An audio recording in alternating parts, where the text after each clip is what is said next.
Good to go. It's recording. Microphone.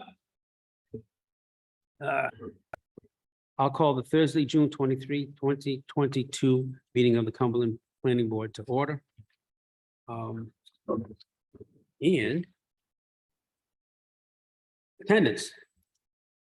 Mr. McDonald, Here. okay.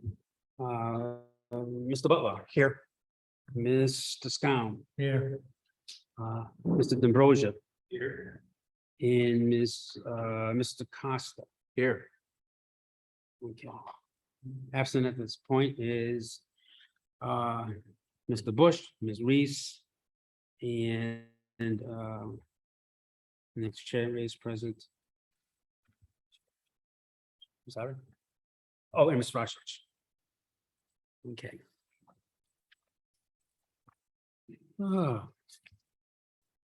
Number 2 on the agenda is the approval of the planning board minutes, and what we are going to do is to approve them individually. So March 30th, 2022, are there any additions, corrections, or deletions? Make a motion to approve. Sorry. I'm sorry, Mr. Butler. Right, it's, somebody else has to make the motion, am I correct? Yeah. Oh, didn't because I was participate. recused. Yeah, I didn't. Yeah, I'll make a motion to. okay, thank you. Are we reapproving from the last time too? 'Cause I think Mr. Butler made that motion. He did, So we're reapproving the one. Okay. right, because of that. Okay, I have a motion by Mr. Scown. Do I have a second? Mr. Ambrosia. Okay, Mr. McDonald.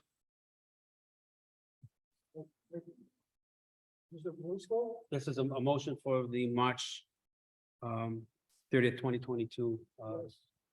Mr. Scown, Yes. Mr. Costa, Yes. Mr. D'Ambrosia. Yes. The chair votes yes, motion carries. At the April 27th, 2022 meeting of the Cumberland Planning Board, are there any additions, corrections, or deletions? If there are none, do I have a motion? I'll make a motion to approve the April 27th minutes. I have a motion by Mr. Scown, seconded by Mr. Costa. Mr. McDonald, Aye, yes. Mr. Scown, Yes. Mr. D'Ambrosia, Yes. Mr. Costa, Ms. Rashich.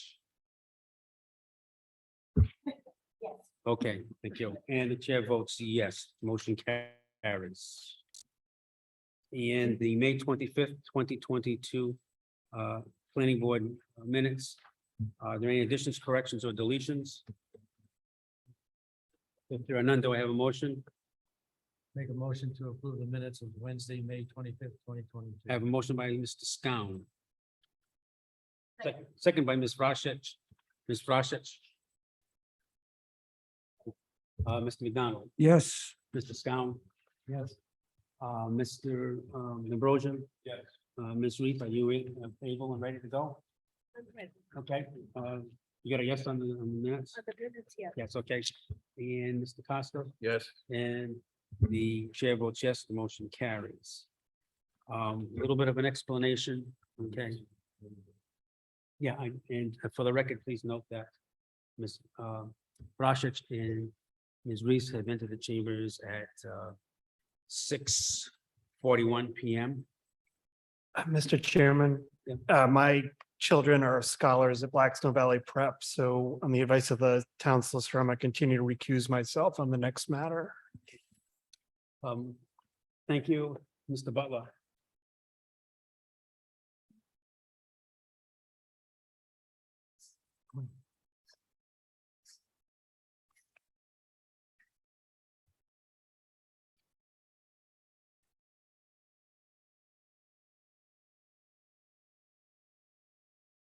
Mr. Stevens?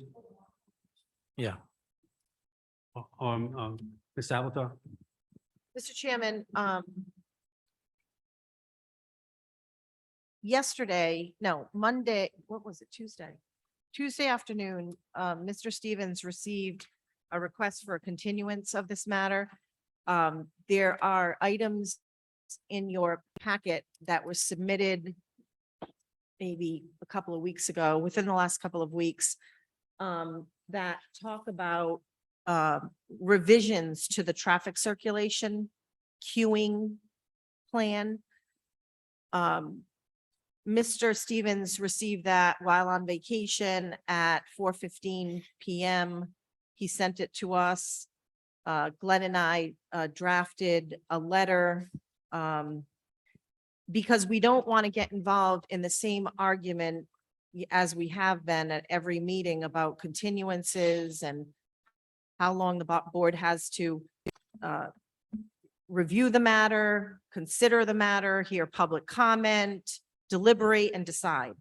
So we gave BVP some very specific conditions that we're suggesting in order for you to continue this matter. So what we also believe that this change in the traffic circulation plan, particularly because traffic queuing and circulation and traffic generally is the most central issue to this application. Our first thought is that it may require a new master plan, which would be up to you, but it may require a new master plan because the changes are so significant. Members of the public, as you can see, there's really nobody in the room right now. Perhaps they already gave their public comment on the previous plan. Perhaps they're not following it anymore. We don't know. So what we asked was that they either withdraw the current master plan application and file a new application, or we would suggest that the planning board recognize an amended master plan application with the following conditions. One is that they renotice and advertise with a statement of a substantial change in the application, perhaps with the amended traffic circulation plan and modular units, because at that time they were still proposing modular units. Again, this is all happening over the last 2 days. Submittal of an addendum to the traffic impact analysis, analyzing traffic impacts based on the revised design. Submittal of a revised traffic circulation plan that shows accurate geometry and measurements for driveways, aisles, parking spaces, etc. A detailed narrative of the operation of the revised traffic circulation plan and how it will be monitored and enforced.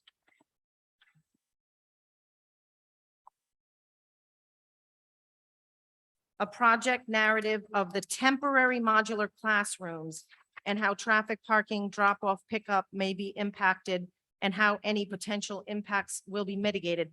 That we have been waiting for since day one. That was never submitted to us. What we said is the deadline for submission to the planning department staff for the July meeting is Wednesday, next Wednesday, June 29th.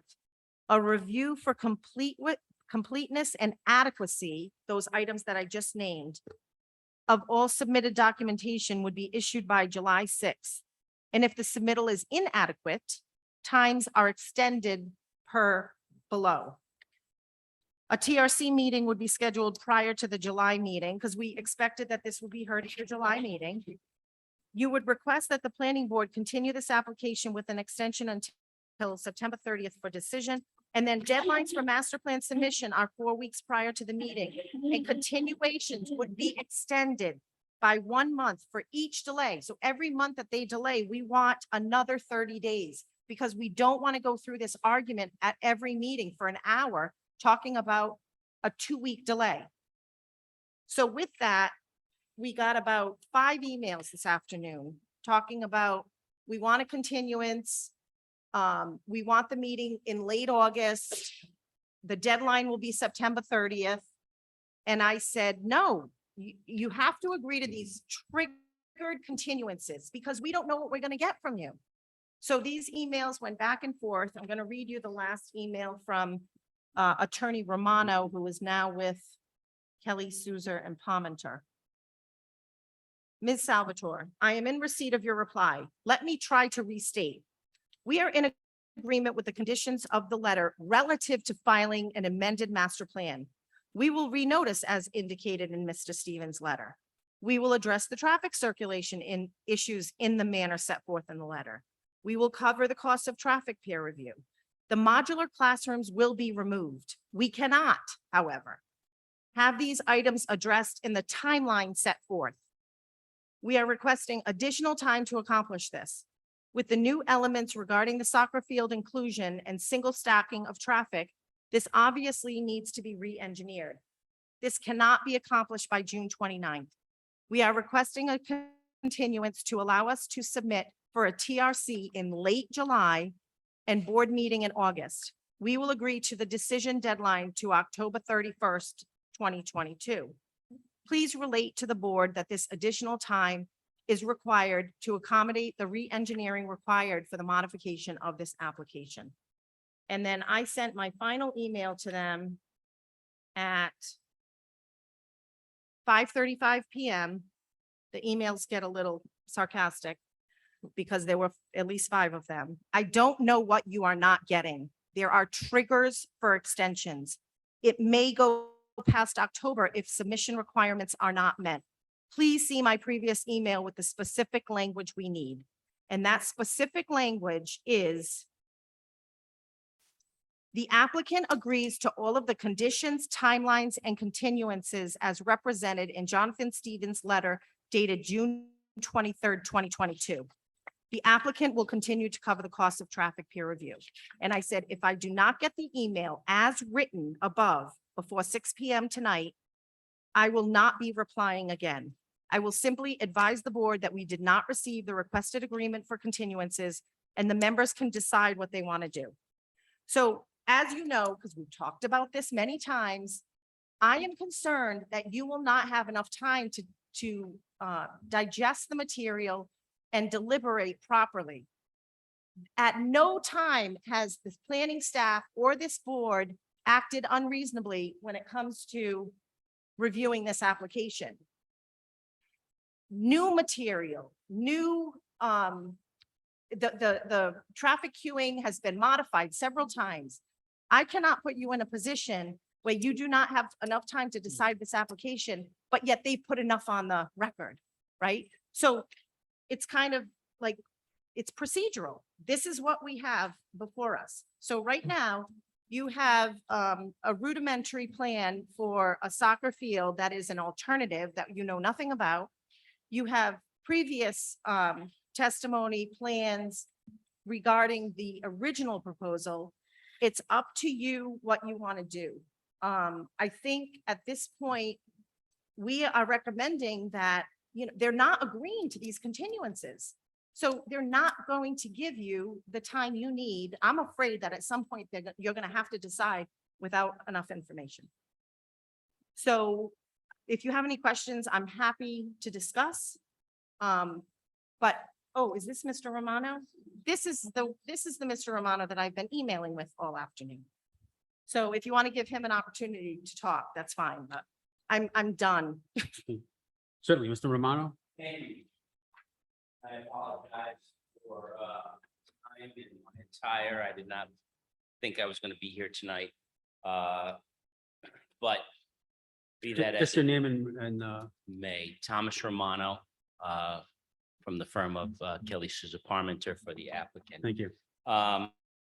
I have been emailing all afternoon with your solicitor, and I think we've been talking a little bit past each other because what we've been saying, what I've been saying, but trying to say in our emails is we are in agreement to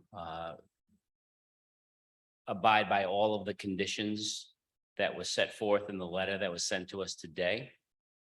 But we need more time. We need more time to address the changes that we're going to put forth in the application to incorporate the soccer field. We're going to take out the modular units and address all of the traffic issues. We cannot do that in 6 days. So we're looking for additional time. If I may, just to cut to the chase, that's exactly what we were saying in the email. If they can't get it to us by next Wednesday, then there's another 30-day extension. If they can't get it to us, and again, in a complete form, if they can't get it to us by the end of July, then there's another 30 days. It's very clear what we want to have happen. And I think you all understand it because we've been going through this for 6 months now. So we're not telling them they have to submit by next Wednesday. We're saying whenever you submit before the next deadline, there will be another 30-day extension, because I am not going to have you keep hearing for an hour about these extensions. So if Mr. Romano can agree to, and again, this is not difficult. The applicant, I would like him to agree, the applicant agrees to all of the conditions, timelines, and continuances as represented in Jonathan Stevens' letter dated June 23rd, 2022, and the applicant will continue to cover the cost of a traffic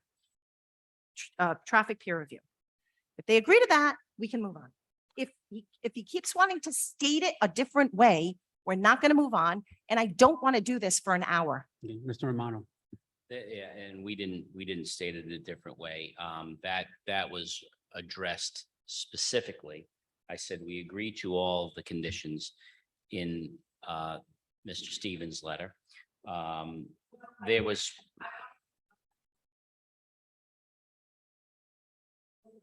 Said October 31st. That is not the agreement that we are proposing. The agreement is it will continue to be extended past October 31st if it needs to be continued, period.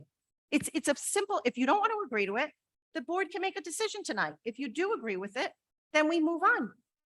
But that's it. We don't need to keep, it's not semantics. He's trying to tell you is specifically what they want and setting a deadline, which is not what the proposal is. Okay, Mr. Romano, what is the sticking point? here? I'm sorry, Mr. Chairman, there is no sticking point, and if this will continue in an hour, if I can't finish addressing the board. We addressed specifically, I addressed specifically the letter that was sent by Mr. Stevens, and I said in 3-4 different emails today that we will address all of those issues. We're looking for a continuance. In the email that your solicitor sent to us, she said, if this isn't met by this specific date, this might likely have to continue to October. I said, we will agree to October. There's in Mr. Stevens' letter, there's another little clause, the very last clause that says, if the submissions aren't met by certain requirements, it may have to be continued. We agree to that. We agree to that. We agree to any and all of that. All I'm saying is that given the reconfiguration of the application that's going to be submitted tonight, can't be done in 6 days. We need more time. Whatever you will require of us to do that, we're okay with that. We're absolutely okay with that. If there are triggers to continue, we're okay with that. I responded to the October date because that was the date that was given to me in her hypothetical. We're okay with October. We're okay with anything beyond that because we cannot, if we include the soccer field, we take out the module, we restack the queuing into a single lane. That we can't do that in 6 days. But we'll take the time we need to get all of these issues addressed, to the satisfaction of the board, that we get the certificate of completeness, we meet everything we need to meet in order to have you render a decision that answers all your questions. Mr. Chair. Yes, I want to hear from the board. Ms. Reese? So what you're saying to us is that you are okay for the October extension, Yes. and you're not coming back to us with anything before that, without a plan, a conclusion, and something that we can all look at that meets all of the requirements that we ask for. Is Correct. that what you're saying? That's exactly what I'm saying. Okay. Mr. Scown? No, I'm just concerned about these triggers. I mean, you said you can't do this in 6 days, and we agreed with that. If that doesn't happen, there's a trigger of 30 days. And if you don't do that, there's another trigger of 30 days up to October 31st. And if it doesn't work by October 31st, then we'll have to talk about another extension. The problem we have, at least I have, is that we need notice at least 30 days in advance of all this information, because we've gotten this stuff in a short period of time. And it's not fair to this board for what we have to go through. So I understand that you can't do something in 6 days, but I also understand you have to follow the regulations and what we need in order for us to continue with this process. Otherwise, it's gonna have to be changed in some other way. No, absolutely. Yes, we intend to submit, and what I asked for in our reply email was, it's our intention of getting our materials to you in order to get on the July, to get before the TRC in July, hopefully get a meeting before you all in August. But to the degree that we don't do that, I understand that, you know, we're submitting an amended master plan application. And we have to, if that triggers another continuance and we don't meet it, we understand that. Okay, so why can't you agree to what we've just proposed to our solicitor? I think we did. Well, it doesn't sound like it. You're arguing against it to some degree. I'm not. Well, I've just, sent, just agree with the three- letter and the intent that we presented to you. That's all. I but mean, I don't see any other, that's an easy way to get this resolved. Mr. Chairman, I think the confusion is that Mr. Romano appears to believe that we expect materials by next Wednesday, and we do not. We do not. That is addressed in these conditions. Right. If you don't get them to us by next Wednesday, there are triggers for continuances. The letter is very clear. Our emails have been very clear, but they continue to try to respond. And the last one said up till October 31st. I'm now hearing from him that he's willing to agree to these trigger dates, that perhaps it does go past October 31st. If that's the case, then we have no argument, but that is not what he has been saying all day today. Mr. McDonald. We have a town solicitor that's giving us advice. This gentleman has appeared before us. He hasn't been here before. And he's not saying the same thing as the solicitor. He's not agreeing to the conditions that she laid out. So, I quite literally said we agree to all the conditions. well, not to the solicitor's satisfaction. That may very well be, but what I'm saying to you, and Okay. I've said in my emails, we had a hearing here tonight. We had a scheduled date to be presented tonight. All day long, in a series of emails, I have communicated to your solicitor, we cannot come forward. The June 29th date that there was going to be a requested resubmission, we can't meet that date. We asked for a continuance of that date. It was very simple. But then a very curt email came back saying, no, you have to agree with the letter that came back from Mr. Stevens today. I send another email. We agree to that. It said, well, if you do it by such and such a date, the board can't possibly hear it till October. I said, we agree to October. She said, nope. It was a one-word response. It was no. I sent another email back to say, maybe I wasn't clear. We're agreeing to every single one of the conditions. If there are triggers for extensions, we agree to those extensions. I thought every one of the emails I sent said, we're amenable to any extension possible to give the board the time to hear what they need to hear, but we can't get you the information by June 29th. In order to go forward, and on that timetable, we needed more time. I mean, that's really it. I don't even think there's an argument here. Okay, with Mr. Chairman, Yes. what, I think the gentleman has made his point. I think it's up to us to make a decision on what we're gonna do. Ms. Yes, Mr. Ms. Chairman, Suffolk, so what I would do is I would hold the matter and have Mr. Romano email me with the language that I've asked him to email me. And if he can do that, what he is saying is what I wrote. Okay, We understand he will not be submitting materials next week. That triggers a deadline for your decision months from now. Mhm. And every time that's what this letter says. So I need an email from him in writing, because that's what the statute requires, saying exactly what I said in my email. If he will do that, I would put this on hold until after Ann and Hope. If he can send me the email that I've asked for, then I would suggest you continue it. And, but if he doesn't, then because we're saying the same thing. My letter says the same thing.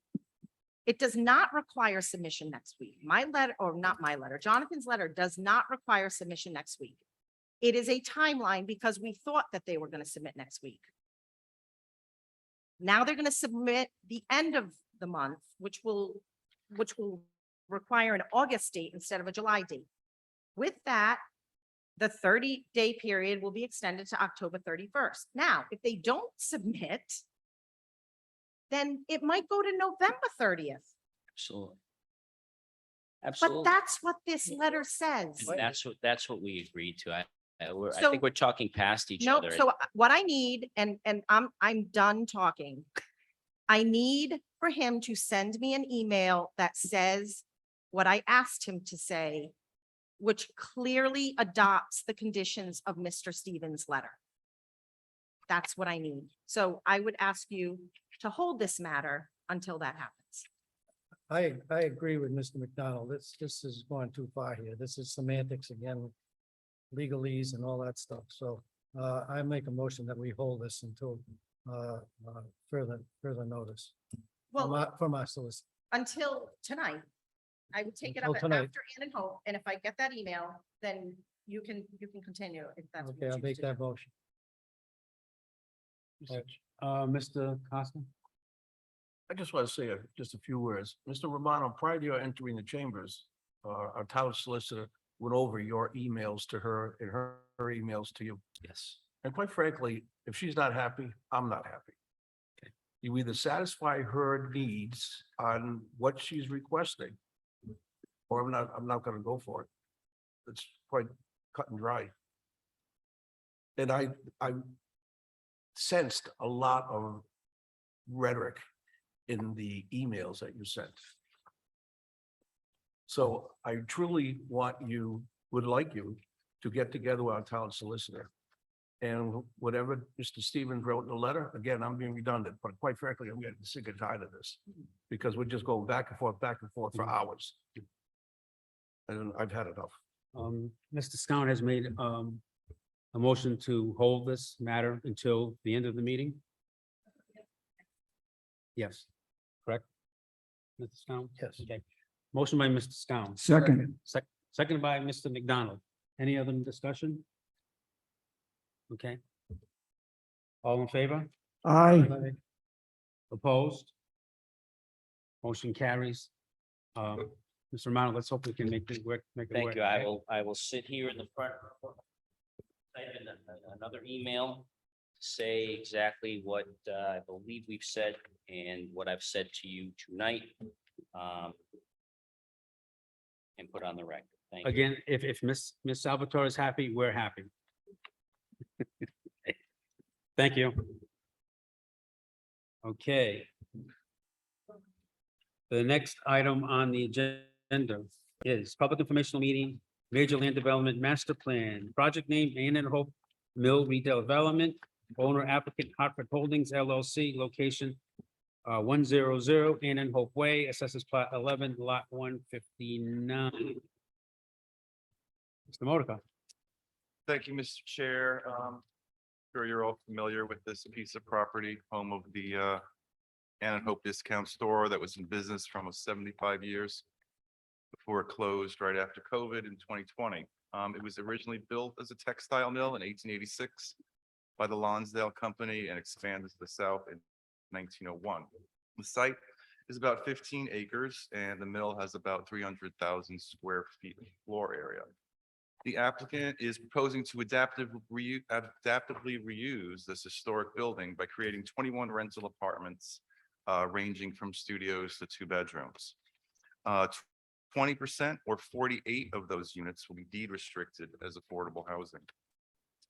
10,000 square feet of commercial space on the ground floor near Annenhope Way may include a food market and cafe, and in the powerhouse, a brew pub is proposed.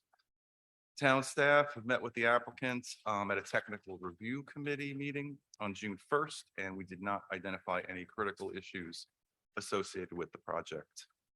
So the applicant is making several requests of the board this evening. The first is the abandonment of Study Hill Road, which was a road that led to the former Lonsdale passenger station. The road and the station are now gone and it's part of a parking lot. We can't say with certainty that this paper street is no longer useful to the public, as there may be underground utilities. So that will need to be determined in consultation with the Public Works Department. The applicant is also requesting an amendment to the comprehensive plan. The comprehensive plan envisioned that the entire mill, 235 units, would be affordable. Probably more realistic is the 20% or 48 units that the applicant will provide. This is consistent with our forthcoming inclusionary zoning ordinance that will require all new developments to include 20% of their units as affordable. Just real quick about what is affordable housing. It's housing where a household spends 30% or less of their income on rent, and that income has to be 80% or less of area median income.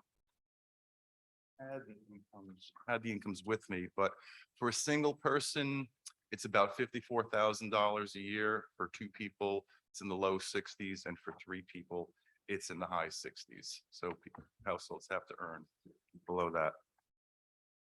And creating more affordable housing is one of the town's priorities. There's a state mandated goal that 10% of the municipality's housing stock has to be affordable. Right now, we're only at about 6%. So this project will greatly assist the town in getting closer to that goal.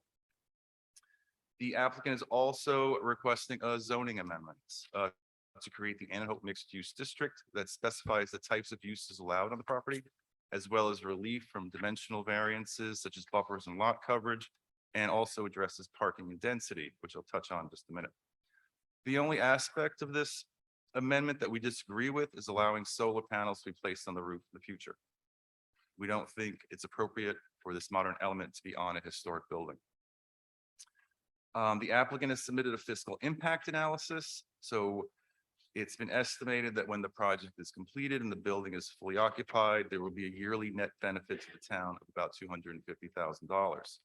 One of the main reasons why there is this net financial benefit is that it's estimated there will only be about 13 students attending public schools in the building.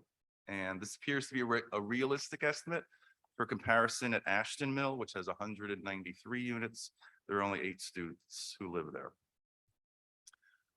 Real quick about density, parking, and traffic, which are all interrelated issues. You know, our zoning ordinance, like most others, is geared towards dispersed low-density development where people have to drive just about everywhere, which creates a need for more parking.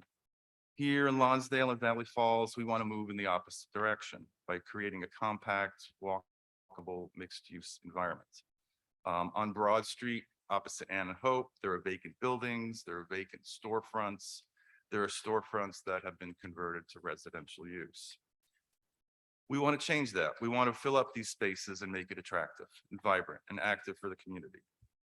And Annenhope's not going to do that on its own, but we think it'll be a catalyst. It's the start of bringing some life and activity back to this neighborhood.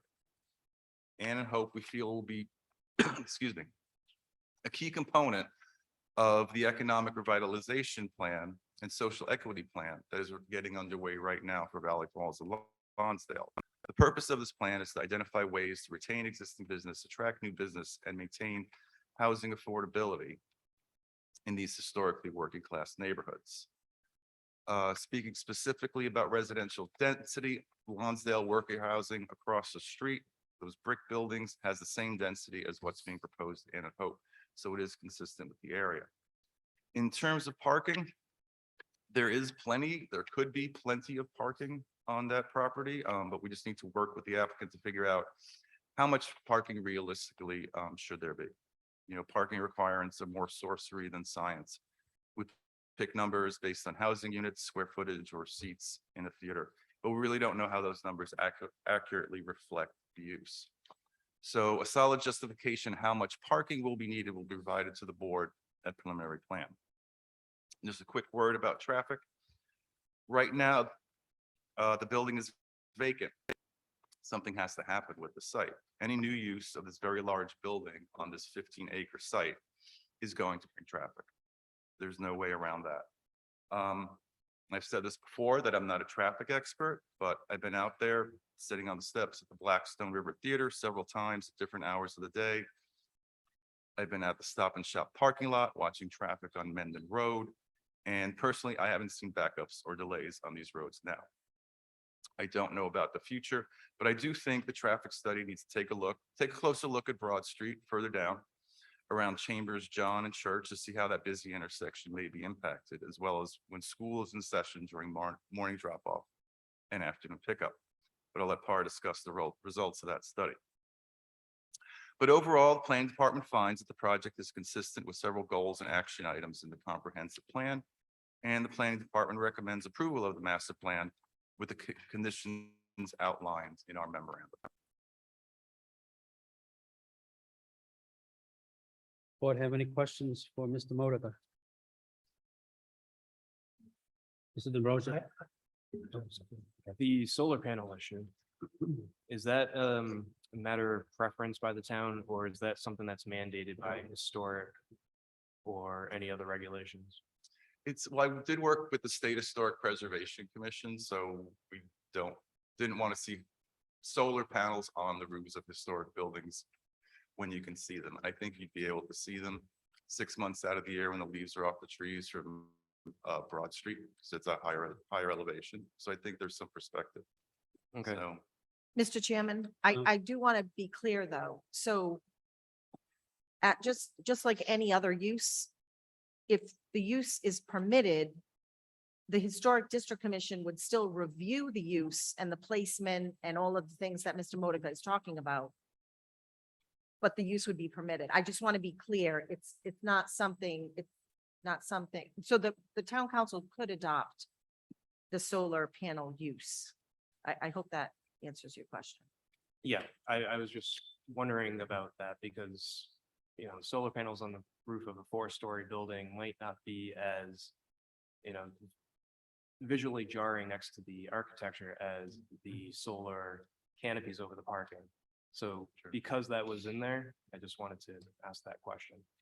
yeah, I mean, having worked in historic preservation, you don't want to put something modern, new and shiny, modern on a building. And if there's a potential to see it, I think we prefer it's not there.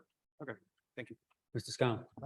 Along those lines, TV satellite dishes. It doesn't say anything is, that's a condition that's not acceptable. So, I mean, if you got 241 units, could you have 241 satellite dishes? I mean, is it, I'm not a tech person, but is there one dish that could handle it all? Or- I haven't I considered mean, that. it should be, don't know. there should be something to. I'm not an expert in this area, but I think the technology is at the point where people don't actually have satellite dishes anymore. I mean, your TV is kind of controlled by Wi-Fi now. So as long as you have Wi-Fi, you can get, so I think DirecTV doesn't actually install satellite dishes anymore. You get DirecTV through Wi-Fi as opposed to. Well, that's all. of them Piece of did, art. sorry. Sounds good. No, it's okay. Mr. McDonald? Mr. Modica, this may be more probably for the applicant's experts, but in reading the material, there's a certain number of units, affordable housing. And over a period of years, that number of units is to get from a relatively low percentage, that's the way I'll characterize it, up to what's considered acceptable, I believe 10%. So the questions that the units that once the units begin to be filled, I'm assuming these are renters. I'll state this and maybe I'll, you'll be able to understand what I'm attempting to say. They rent, the rent is a certain amount a month. I'm talking about the affordable housing. And then as time goes on, what has to happen is as all of the units are built, some people who are above, they have the income above the minimum or the trigger for affordable housing, eligible for affordable housing. They would have to move out, to use a phrase, for somebody that can, that falls in the affordable housing category, could move in to be able to continually up the number of units of those who are eligible for affordable housing.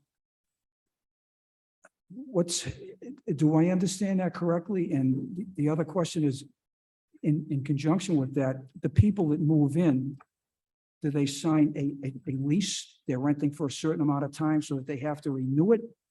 And then would some of them be, I assume not, but the granting of the lease renewal would not be made so that somebody that falls in the affordable housing category could move into this apartment that was formerly, do you understand? How does the rolling average move up? Well, so there'd be a monitoring agency. Unless the applicant is qualified to do it, there'd be an independent monitoring agency that every year reviews everybody's income. They look at their taxes and they look at the lease. And they're gonna make sure that the income that they're earning matches what they're paying in rent.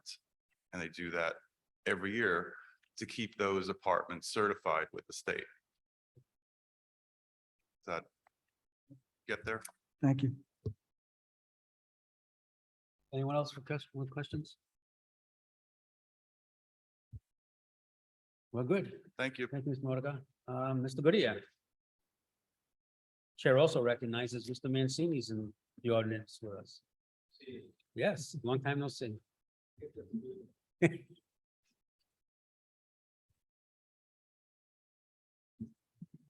Good evening, board members. My name is Nicholas Goodyear. I'm an attorney here on behalf of the applicant. The property owner is Hartford Holdings. I'm very pleased to have an opportunity to present this application to the board. As many generational Cumberland town residents in this town hall today, and also have connections with this property, 100 Ann and Hope Way. Everybody's familiar with that. Everybody in the region is familiar with the property, familiar with the state of it presently. I think be a unanimous consensus that a redevelopment is certainly deserving. And that's what we're here to present today. The owner, as I mentioned, is a holding company. It's a subsidiary of Premier Land Development. Premier Land Development has a proven track record in mill rehabilitations. The principal is a Rhode Island resident, presently redeveloping 2 mills on Roosevelt Avenue in Central Falls. Also a mill on Branch Avenue in Providence of similar size and similar undertaking as what's proposed. The success that's been accomplished by the applicant as a self-performing company has been accomplished through working cooperatively with municipalities. That's what has taken place here for approximately 9 months. We have worked with the administration, particularly the planning staff, to come up with a feasible, acceptable project in a sense that meets the expectations of what the town was looking for. And as mentioned, it's a feasible design and development. Tonight, we are here to present the master plan application. In addition to myself, we have the project architect, Amy Lombardo. We also have a representative, John Shevlin from PART, who prepared a traffic analysis. And we have the project engineer, Leonard Bradley from Depreet Engineering. Hitting some high points, with respect to the particular relief that's being requested, obviously seeking a zone change. The property is presently zoned industrial. What we're creating here is a mixed district, a mixed use district that would permit the uses that we proposed and the dimension requirements as the planner stated. This is a particular ordinance driven by the program.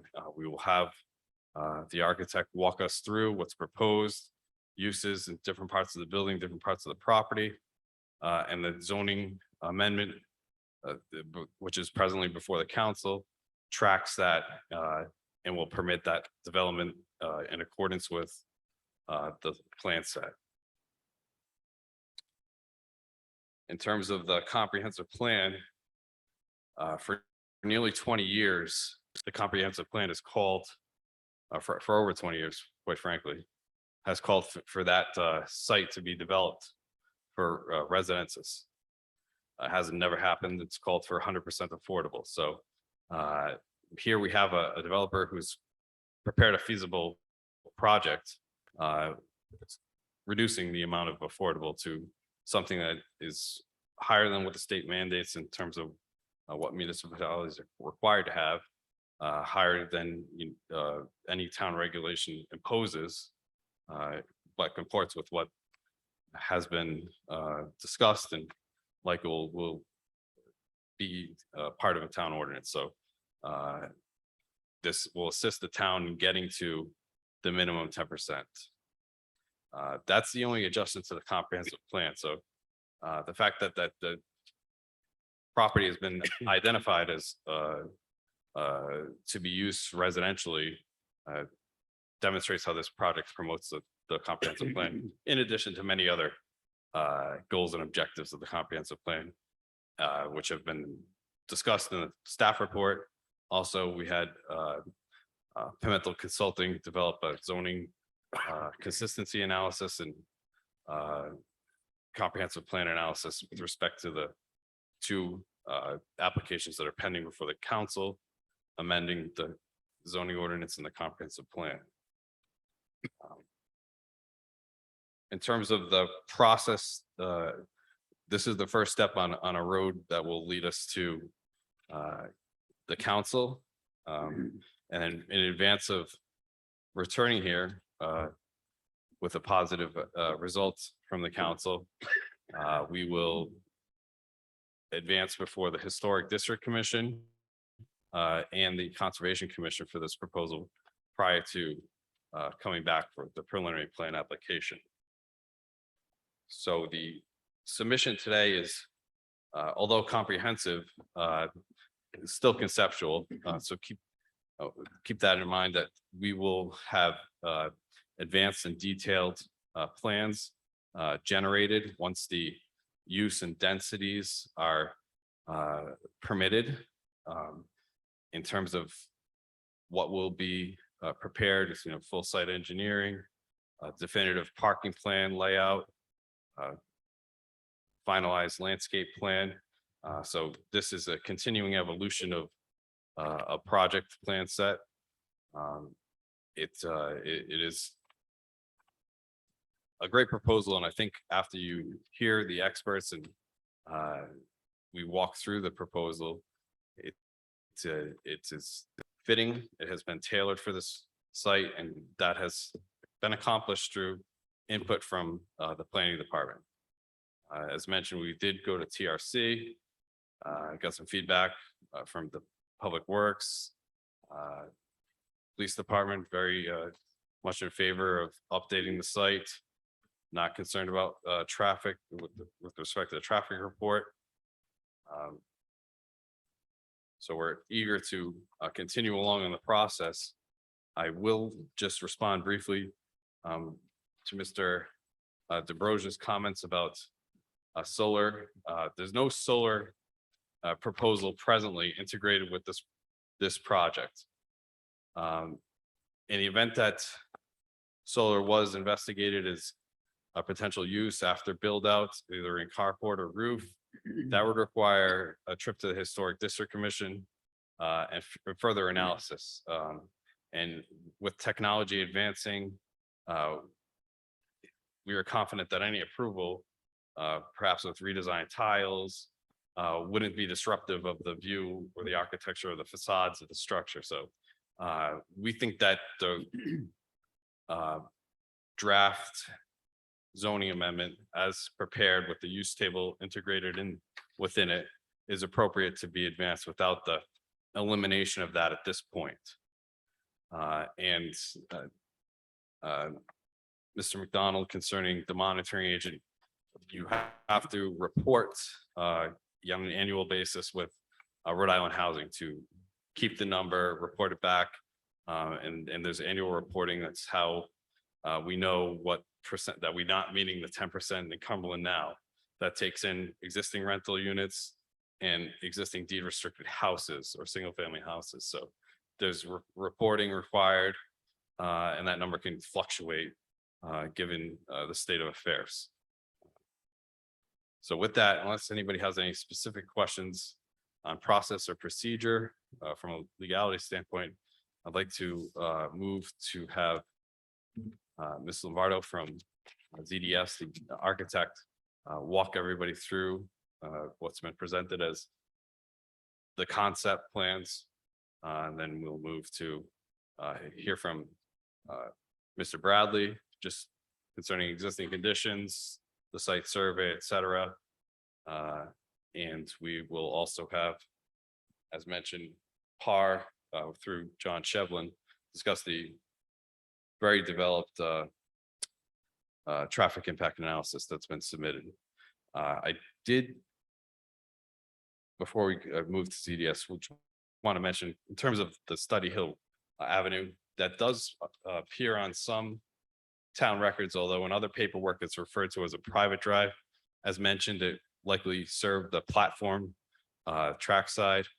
It is entirely on AP 11 159, wouldn't impact any other abutting properties.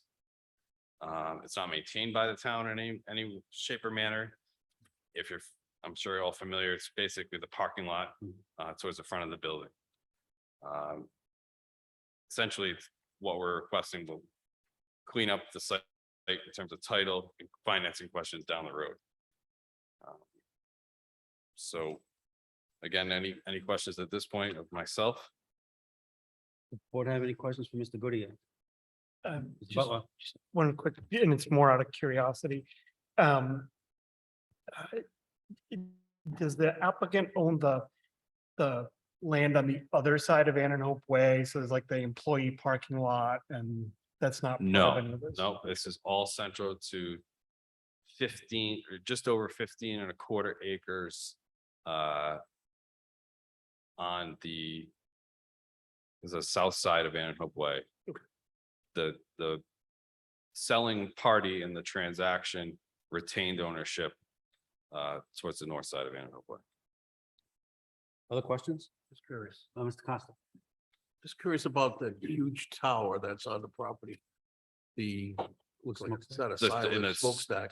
So that is proposed to remain and we'll walk through that the outbuilding, the boiler house or heating house, that's Yeah. proposed to become a brewery restaurant. And I will also hit upon the point in terms of towers, and there's other tall apparatus there with cell inside, so you can't see them, much like we have on this building here, hidden in the towers as cells, leased by cell phone companies. Right, Yeah. so we didn't eliminate those as uses in the proposed use to have that remain consistent with what exists today. There's no, the applicant does have a cable integrated for purposes of entertainment and Wi-Fi for the residences in each unit, and would not permit individual unit holders or renters to affix satellites to the roof. Thank you. Any other questions? Okay, Mr. Goodyear. Ms. Lombardo?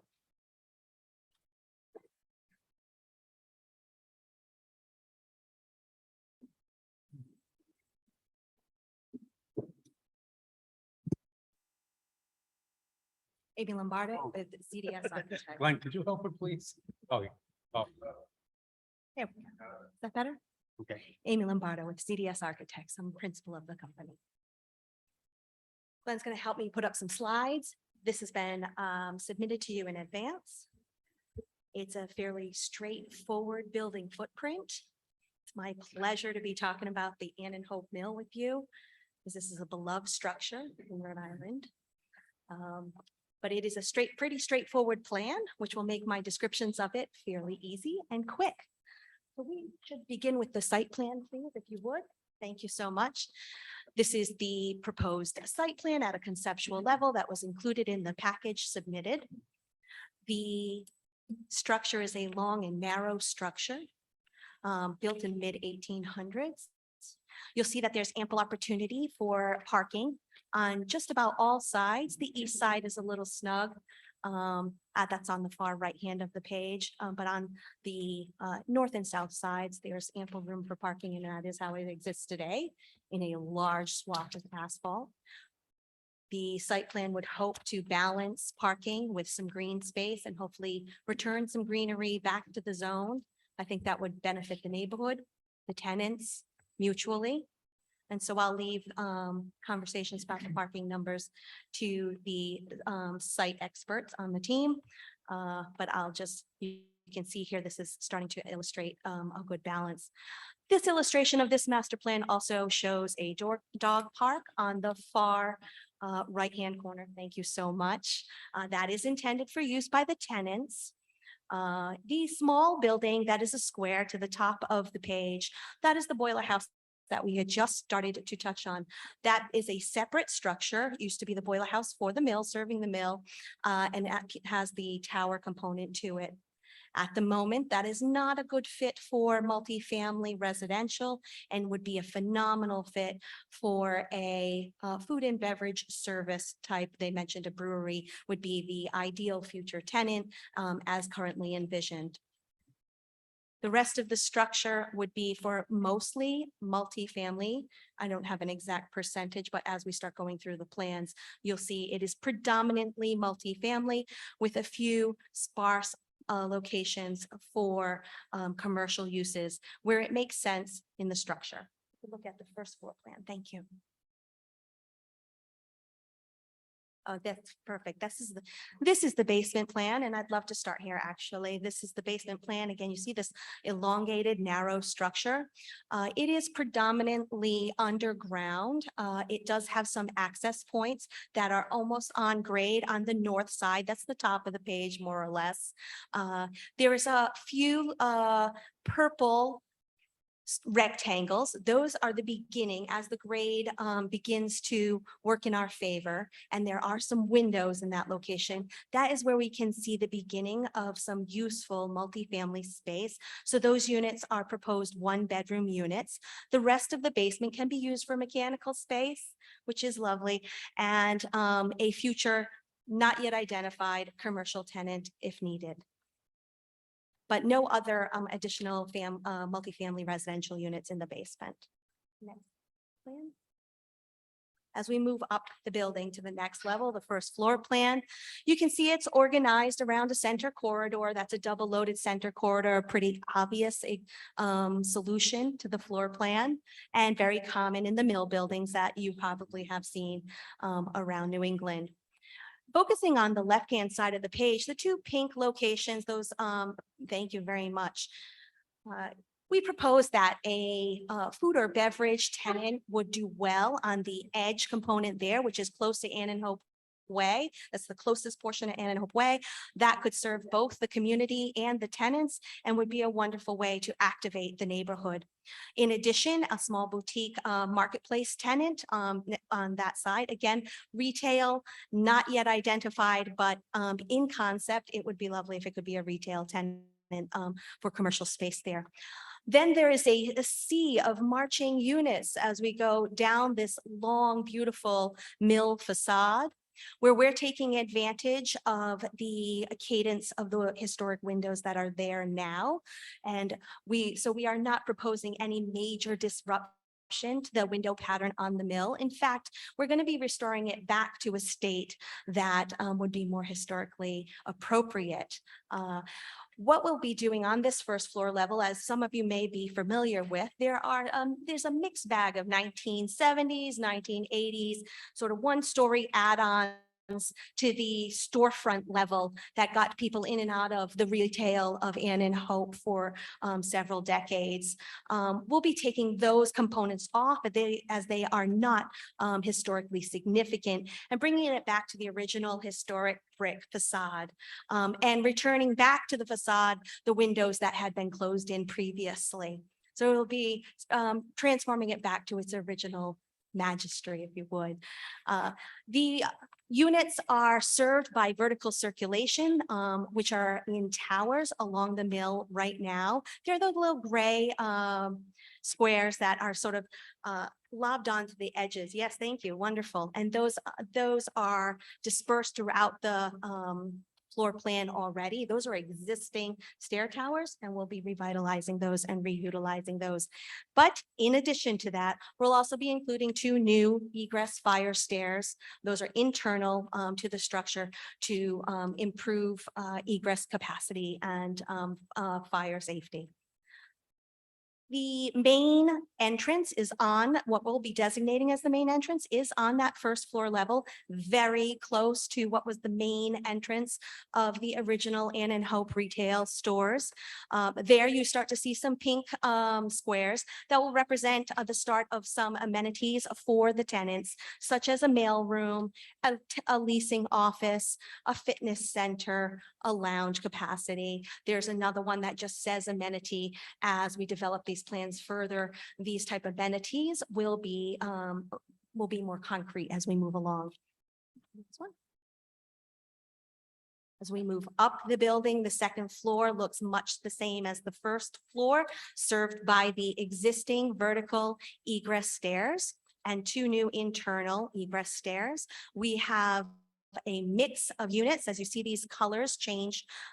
Each color indicates a different type of residential unit, all the way from studios to 2 bedrooms. And we'll see later some lofts space. Again, on this floor where we have some pink boxes, those are areas of the floor plan that are not well suited for multifamily residential units. And that's where we'll include an amenity for the tenants of the space.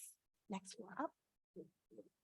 On the 3rd floor level is where the plan looks a little different. You'll see half the building is only 2 stories with a basement. The other half of the building is 4 stories with a basement. Here you have a mix of mostly multifamily and a nice, really creative, unique amenity space there at the far right-hand corner, which would have an herb garden for the residents on rooftop. That's a very small roof deck that is under 750 square feet. Thank you. The top floor, obviously, we have a new color showing up here. This top floor is the 4th floor.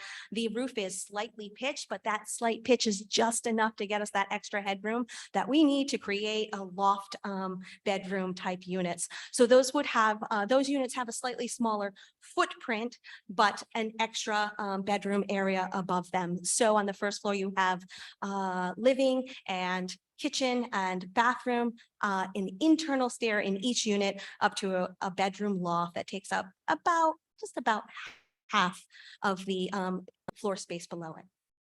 All in total, 241 residential units are illustrated in this floor plan with some commercial uses, which I hope I have identified for you where we're thinking of putting those.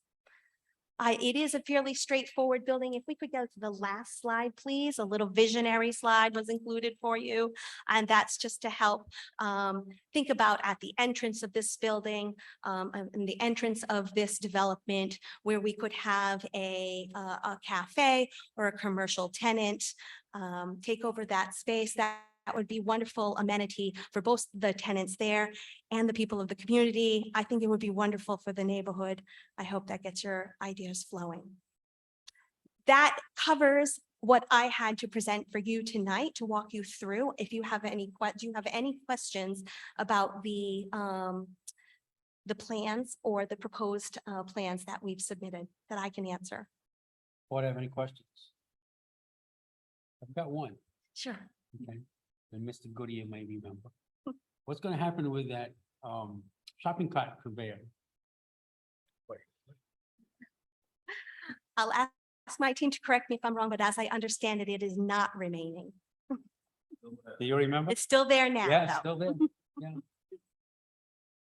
That's my only question. I know. My kids who now are in their forties. That was a big I- thing when we used to take them shopping there. They would just run to that and they would stand there for Mhm. my Yeah. hours, for quite a long time, just Mhm. watching those cars go up and down, up and down. And I think every kid in Rhode Island asked if they could ride in the car. Yeah, they certainly did. Yeah. Any other questions? Mr. D'Ambrosio? Yeah, I also used to race them up the stairs too. I'm happy to see that there's a site plan and there's a landscape architect on board. I'm wondering if you can talk to any of the stormwater management or environmental benefits that are being proposed at this point. Excellent. I will end up deferring to my site professionals that are with us today, because they're going to be able to answer that more comprehensively than I will for you. Plus, there will certainly be further developments in the plans as this is still at a conceptual level, but they should be able to start to address that. Okay, great. Mr. Goodyear, you want to say something? Oh, okay.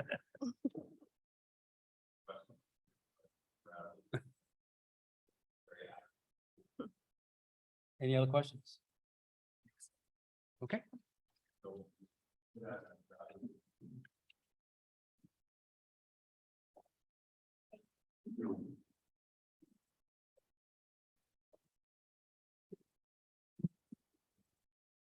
Good evening, Mr. Chairman, members of the board. Nice to see you all again. My name is Leonard Bradley. I'm a registered professional engineer in the state of Rhode Island. I'm a principal with Decreed Engineering. We're the civil environmental engineer of record as well as the land surveyor. So as this is master plan, we're kind of at the beginning stages of the engineering and design that needs to be done for permitting the project, but we have completed a detailed boundary survey, site survey, which was part of the application. And I believe it was up on the screen earlier. In that survey, we identified the physical features on the property, the building, utilities, drainage, impervious areas, et cetera, right of ways. That plan will be further detailed as we move through the process. Do you mind putting the site plan up that the architect had pulled together? Because that's a good plan for me to talk from. So with regards to the site and parking,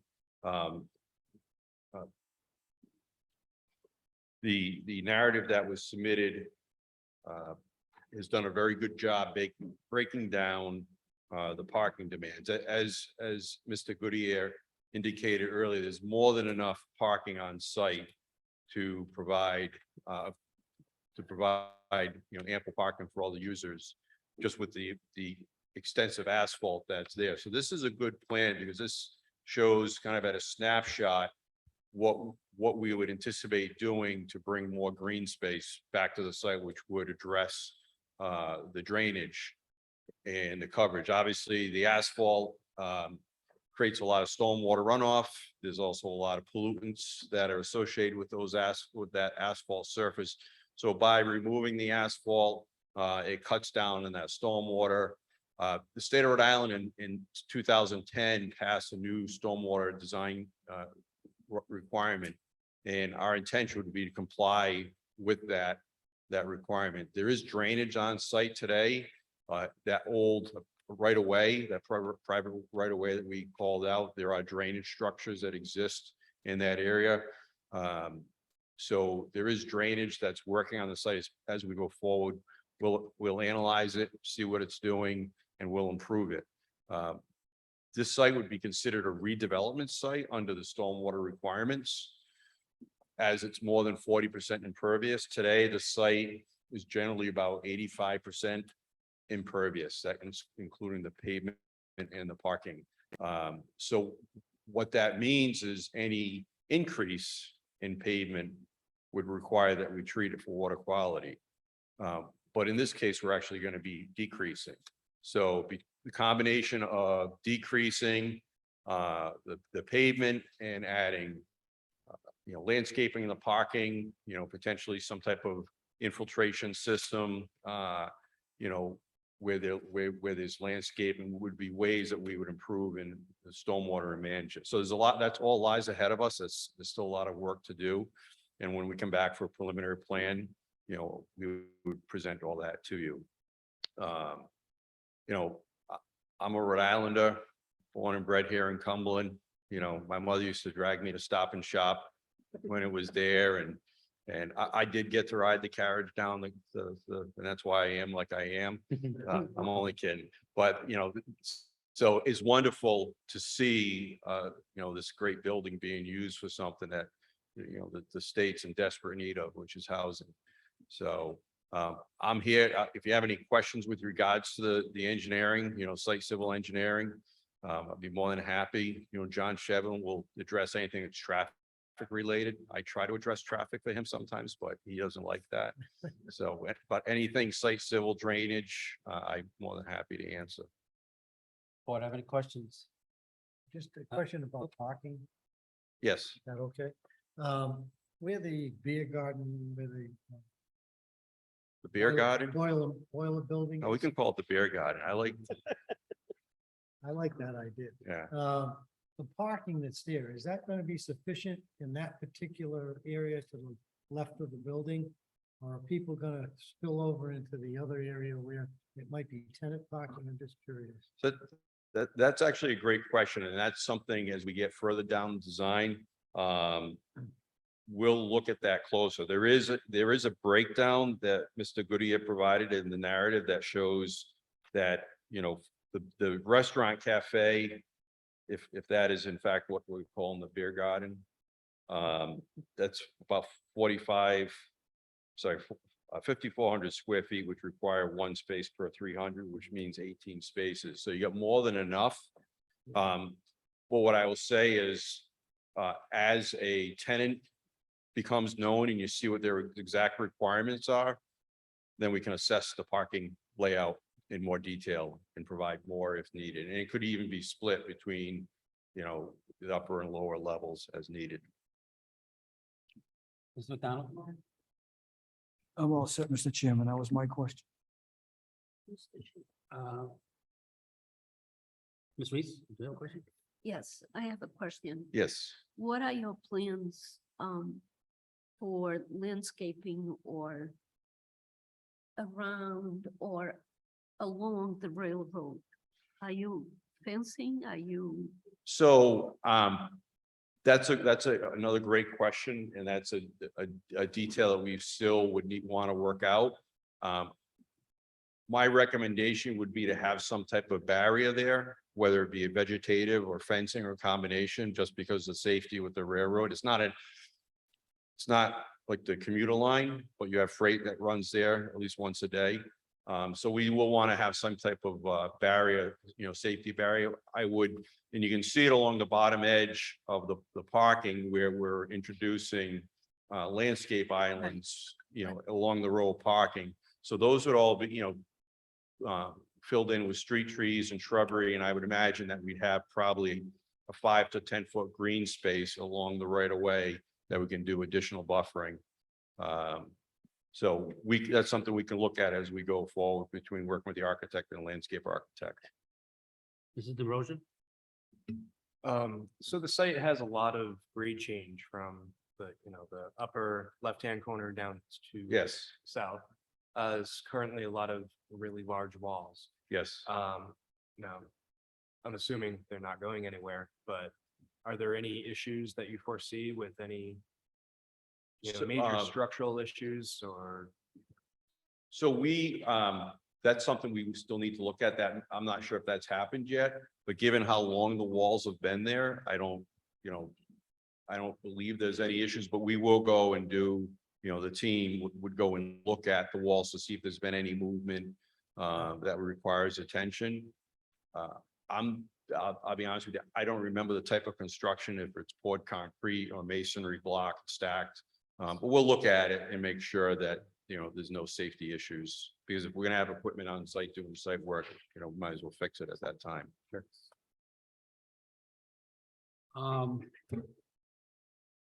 At this point in time, do you know where those commercial retail type parking spaces are going to be and how they're going to access the building? Go ahead. You want them up here?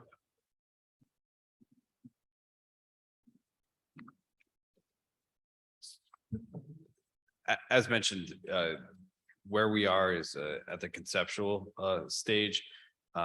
Still investigating exactly how the building is going to operate, without knowing exactly what the tenants are, with particularly the basement or the low subterranean level.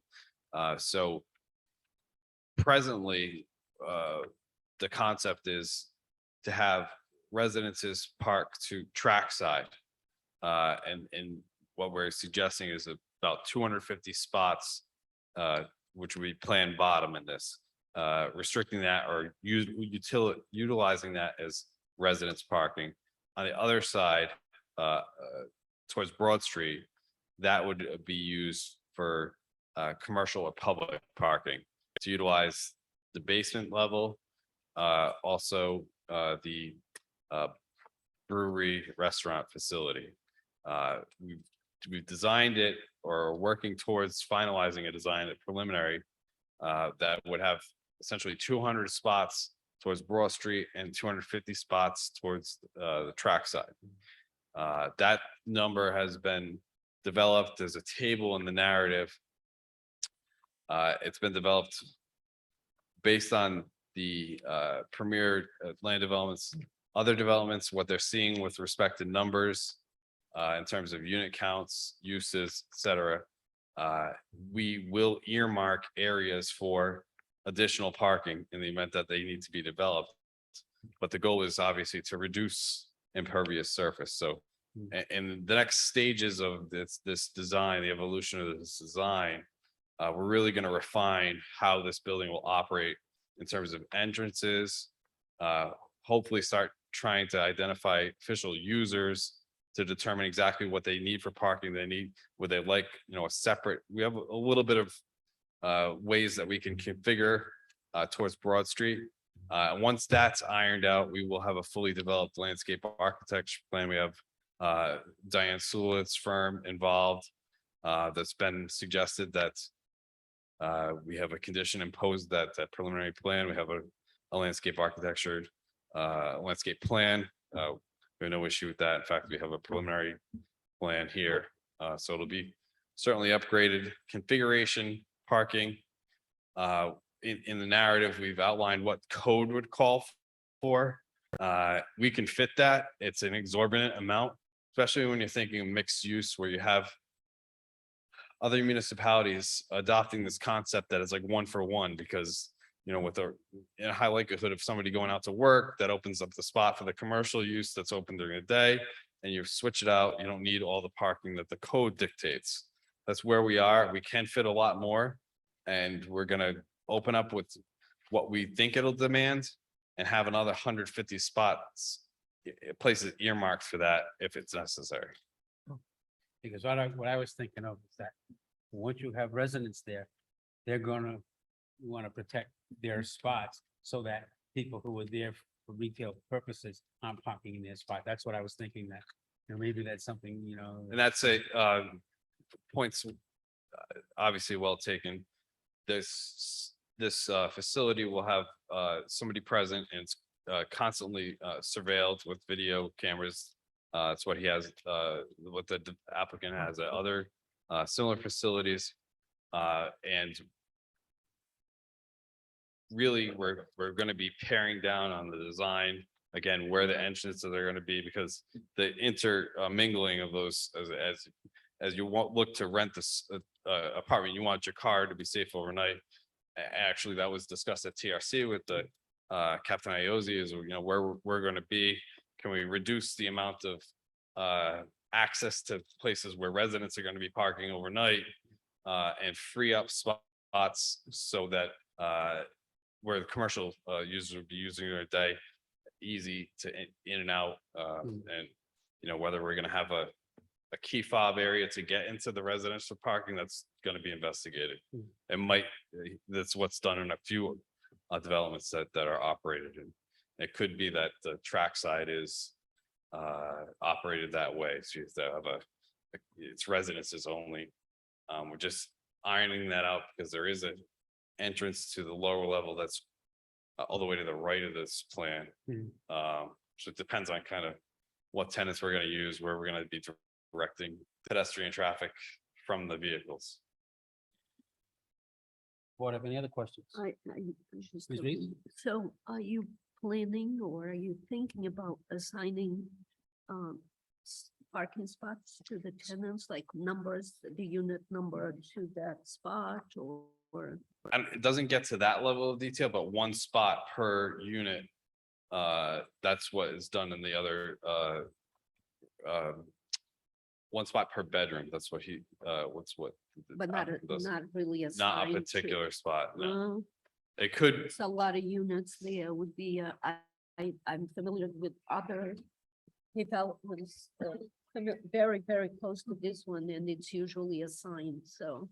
we'll look into that. I'm Unit not sure how 304, Ashton, spot right, 304, and so on Right. that way, and the visitors parking is allocated in other areas, so you know, you cannot park in there and you get a little tag saying you were visited and you Right. can park in that area. It's just a so suggestion. that, the details are gonna be part of the next Mhm. evolution in the program. You're correct. We've already talked about, the visitors. Visitors will be on the Broad Street side, but the permanent residents that have the access will be track side. And visitor, commercial tenant parking, and determining exactly how those are separated. Because the tenants want to see so many spots before they'll put their placard up. Just That's what, something to think of. Another thing I just thought of, with all the e-cars going, you're thinking about charging stations? yeah. Those Not- are, Not that we would require it, but it's like, they actually promote that, the developers of those Yeah. go out and put them in. I don't have one of those cars yet, but you know. Yes, Mr. Scum. Can I ask a financial question? What is? Depends on what it is. What is the estimated cost of the project? 50 million at this point, and it's going up as, so Well, that's what I'm trying to get at. Obviously, we've seen that. time is of the case- essence. Case in Kentucky, so, and your financing is in place and can be escalated if necessary. Yes, it is. Obviously, time is of the essence in all I aspects. understand that part, but I'm just curious, is your financing in place now? There's a letter of commitment. It's like, Letter of- we're working towards Letter of ironing, intent? right? Any other questions? Oh, all right, so we'll have, want me to do John Stroud? Yeah, we can put the different hat on. Glenn here. John, Happy birthday to you.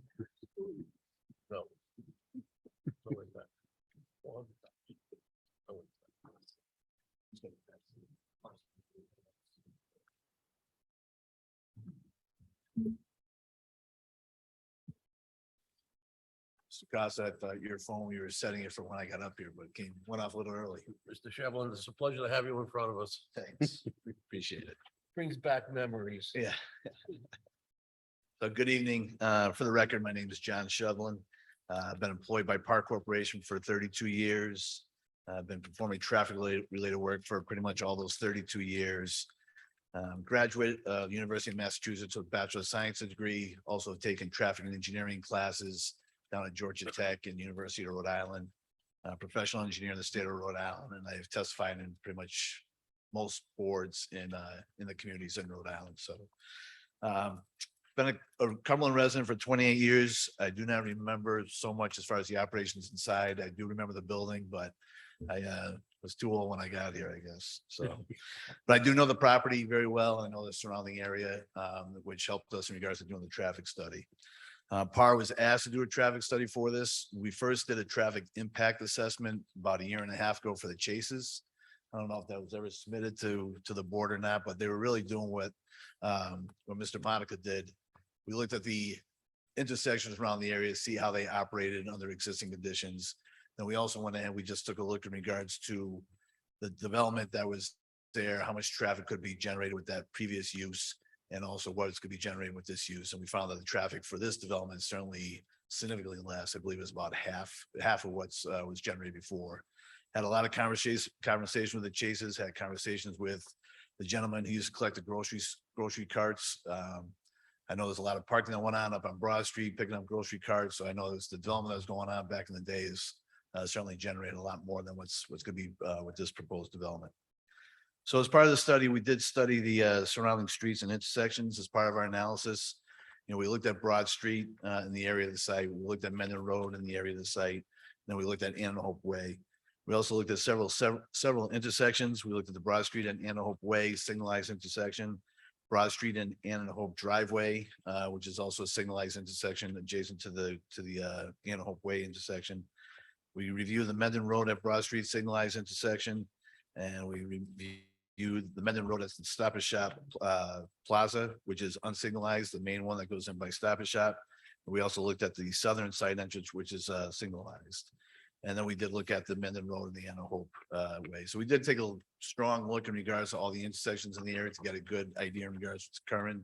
We did receive the comments from the planner, and we did have a discussion with him about a week or so ago. We are going to extend some more. We do have information from another project that's going on down this area for John Street, but it's also requested as far as analyzing the Dexter Street intersection. So, we're going to do that. We'll have that ready for the preliminary submission. Just by the time we talked, it was just too late to go ahead and get counts before school got out. And I think that's gonna be key as far as getting counts when school's happening. So we will have that and we'll submit that as a supplement. So as part of the study, we did pretty extensive data collection. We did traffic counts in April of this year, where we did turning movement counts at the intersections I just discussed. And we did those counts on the weekday morning and weekday afternoon peak hours, so we could take a look at the two worst hours of the day as far as how the traffic operates. We did get the crash data from the Cumberland Police Department, and that's what I just passed out when we submitted our report as part of the submission. At the time, we did not have the crash data, but we have gotten that from the police. We just gave a summary in regards to what the crashes are that are occurring in that area. And I'll go into a little bit more detail as far as the findings of what that shows in there. We did a lot of field reviews of the site, as I mentioned, just to see the existing operations, get some geometric measurements, get a feel for regards to the turning lanes and the movements in regards to what's happening out there. And then we coordinated with the planning department as part of the study just to obtain information as far as other developments that's occurring to include in our study. And I'll explain more in regards to why we include those in there. So I'll start with the safety analysis we performed, and that's what I passed out. We looked at two things. We looked at the crash history, and we also looked at the site distances for the proposed driveways, just to make sure there's good access in and out of the site.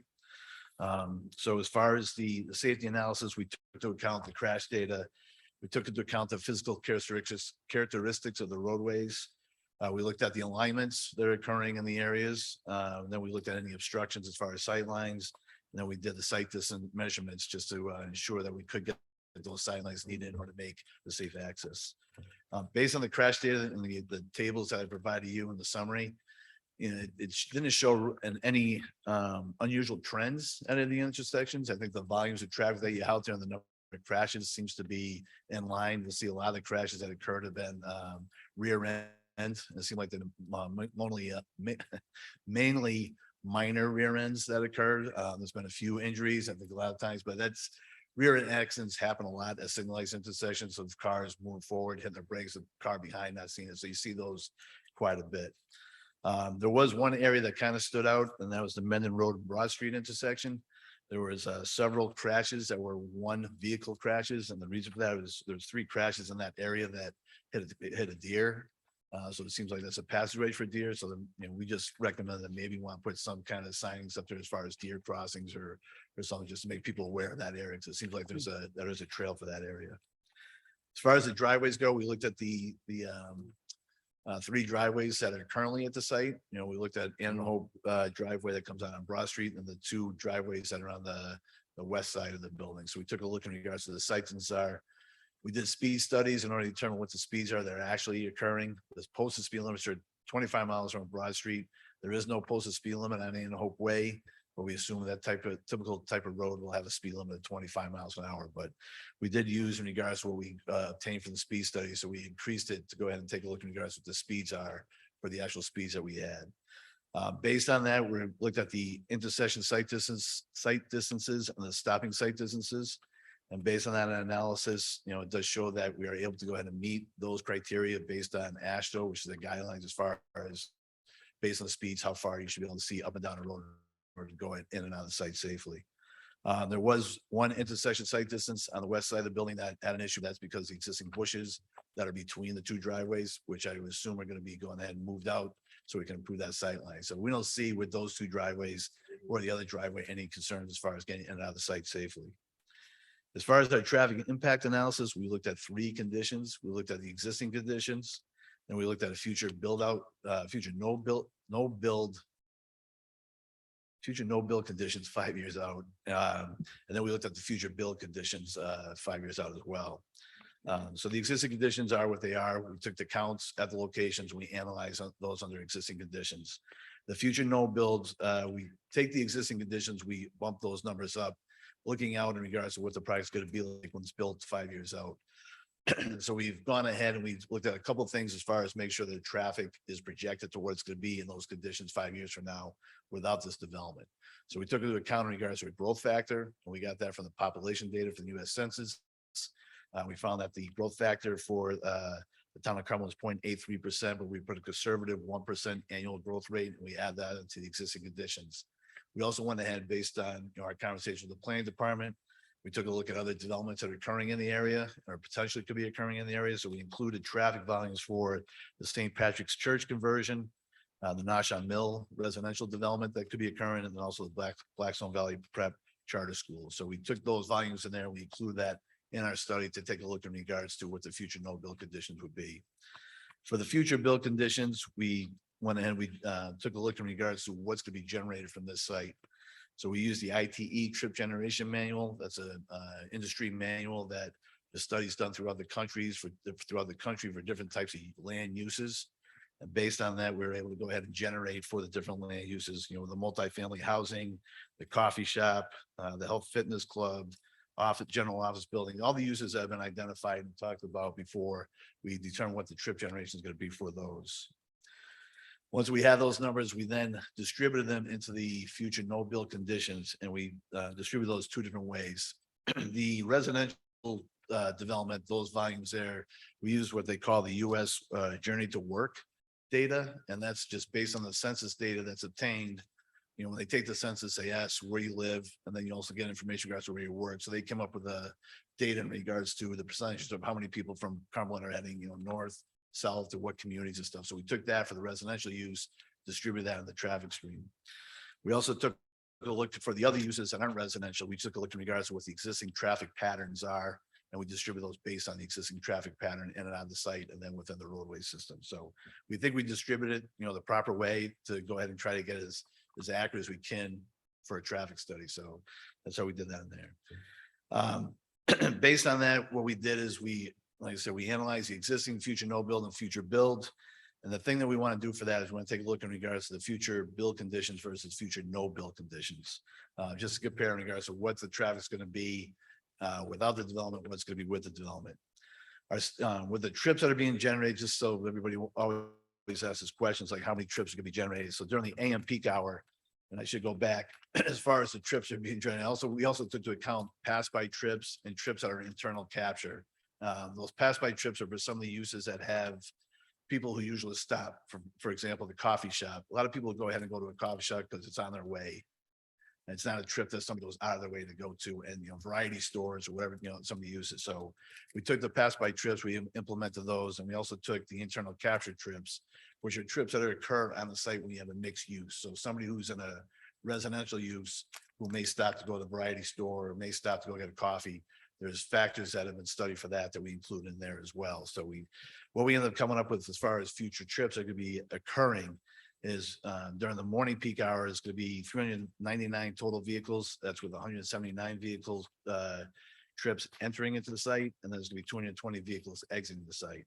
And during the afternoon peak hour, we're projecting about 507 vehicles, and that's 224 entering and 283 exiting. So we took those numbers I just talked about, we distributed them as I described before.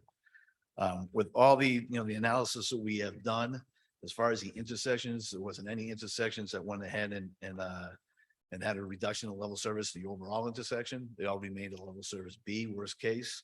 There was some turning movements, like the left turn from Mendon Road into Anna Hope Way, and some of the major movements, we did have a reduction in level of service, but the worst level of service that we saw for any approach at any intersection went down to level service D, which is still considered a very acceptable level of service. So with that, we also went ahead, we want to take a look at the site circulation, and the planner went ahead and had some comments in regards to circulation and how they can go ahead and help with making it safer. And we'll work with the site engineer. I'm going to wear my site engineer hat and take over for Len on that case, but it is a long stretch of parking, so we'll look to go ahead and make accommodations for pedestrians. We'll work with the developer, whether it's could be raised crosswalks or something to go ahead and help slow down the traffic in that area. Also, as far as the access, we'll work further in regards to the access. And one of the questions came up is 2 driveways necessary on the west side? We analyze the intersection as if it was 1 driveway and it operates level service C worst case. But, we got to work with the site engineer just to see how the overall circulation works, whether it's 1 or 2. We think the separation's far enough apart as far as where they're laid out now, but, we'll look at that as we go into the preliminary design, and they'll be included when we go forward with that. So that's a summary in regards to traffic. You get to more detail, but it's not always the most exciting thing to talk about and describe. So, but I'm here for any questions. If anybody has any questions, like I said, just overall our study, we feel that this development is not going to have any real major significant impact to the surrounding roadway network. And we feel that, there's going to be no decrease in safety. So we feel it's obviously, I think, a great project for the area, great project for the town. So I'm open for any questions. Whatever, Mr. Stone. The 2 driveways you just talked about.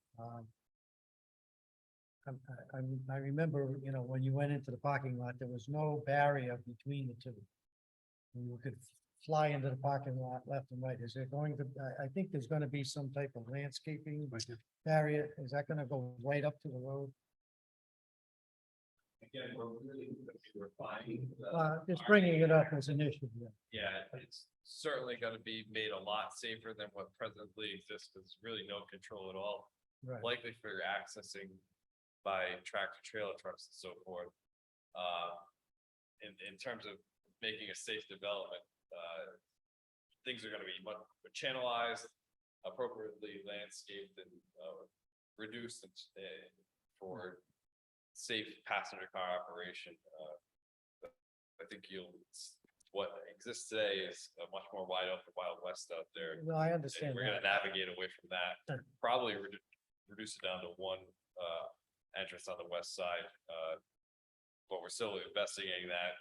Need to determine some mechanics in terms of if there's gonna be a parking area that's isolated for residents and controlled on that side.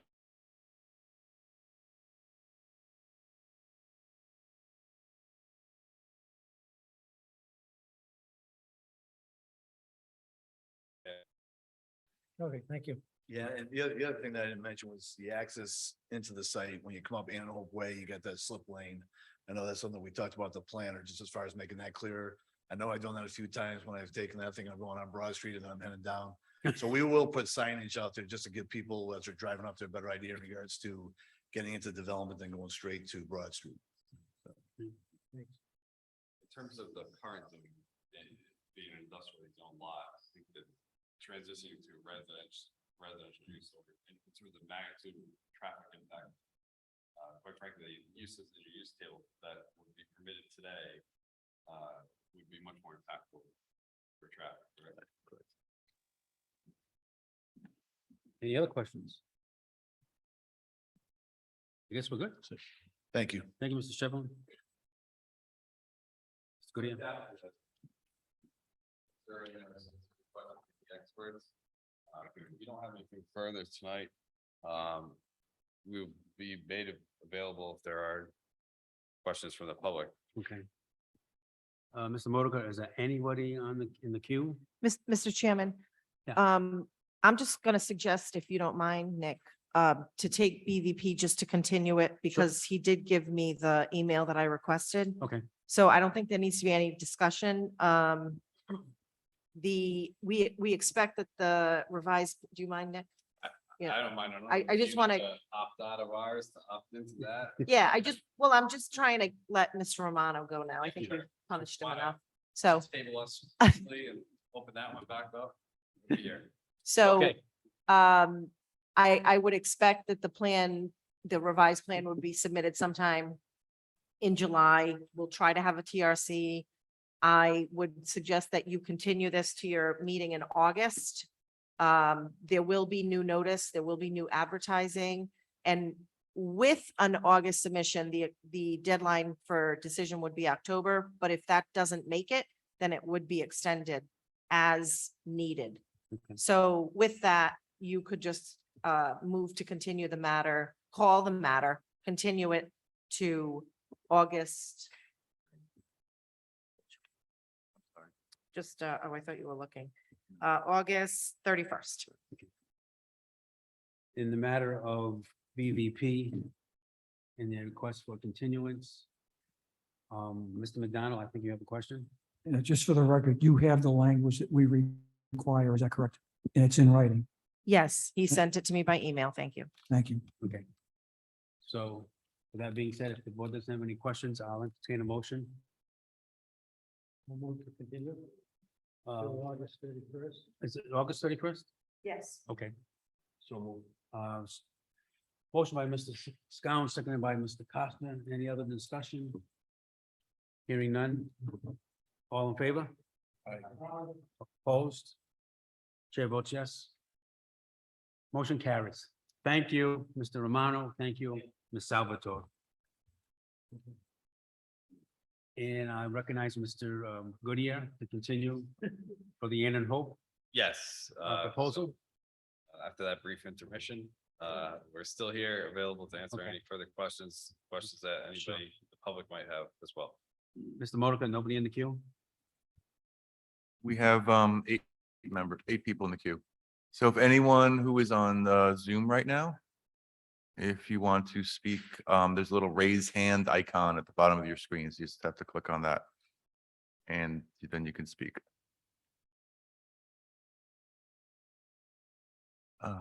So no one has raised their hand.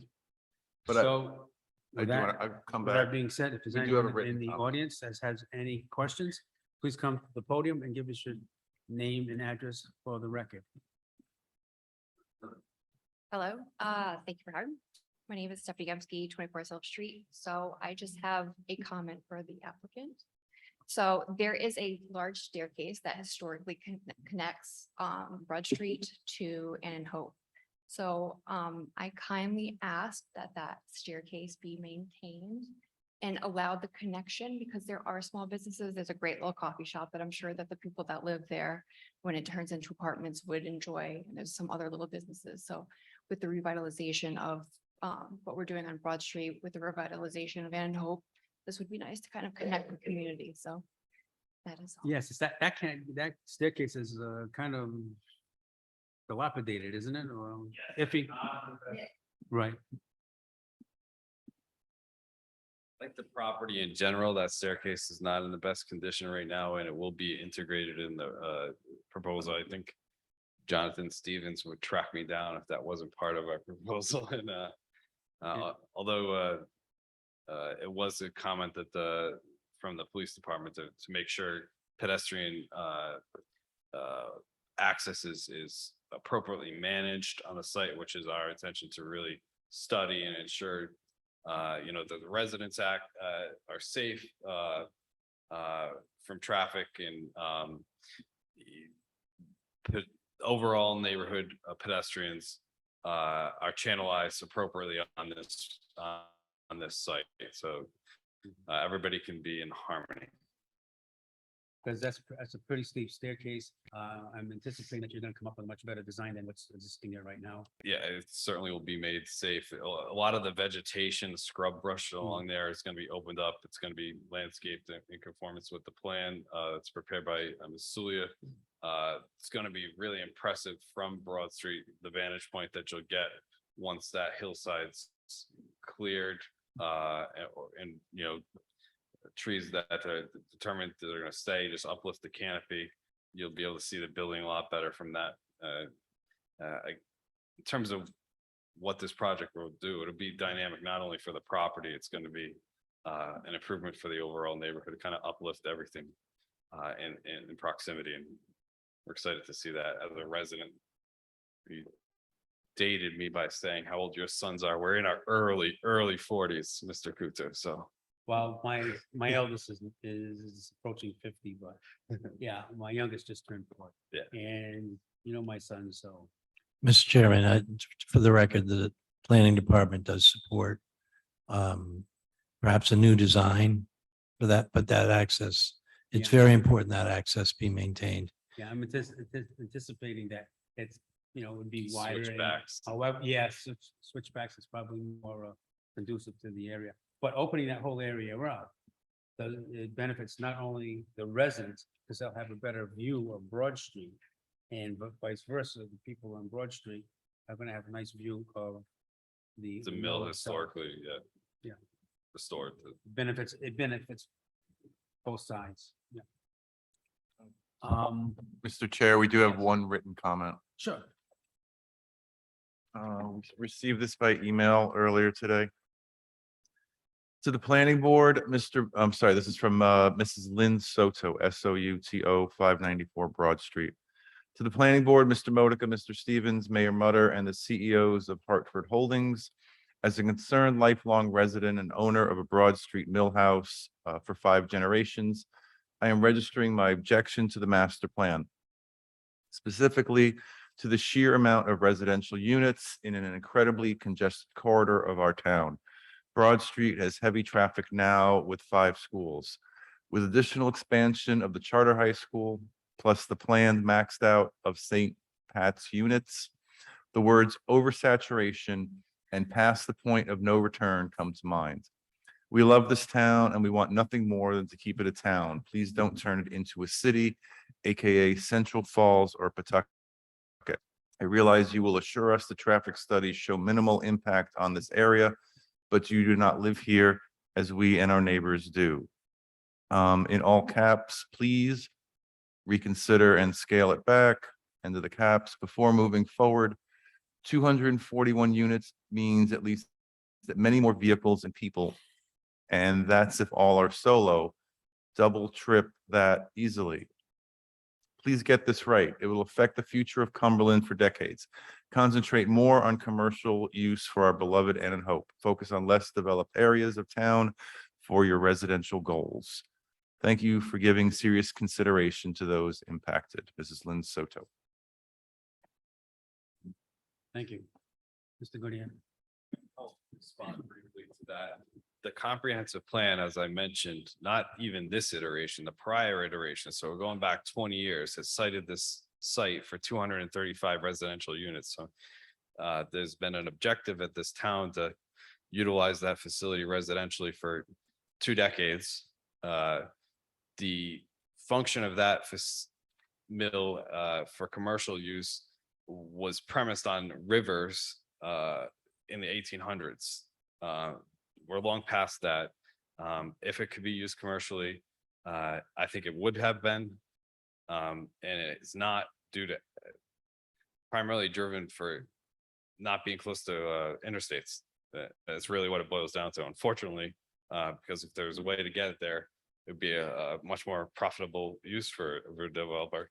We wouldn't be here.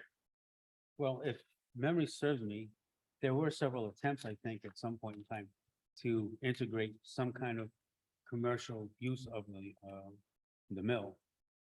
Even if they split it up for a number of commercial types of businesses. And I don't think it caught on at all, or there was much interest. I believe that's pretty much the sense of it.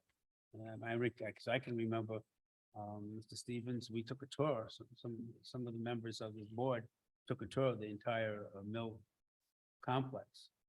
And there were areas that were, I don't know if anybody knew it, but, you know, the nozzles, you know, the buckets and stuff, they used to hang around in hamburgers and stuff. And cups of soup and stuff down in Providence.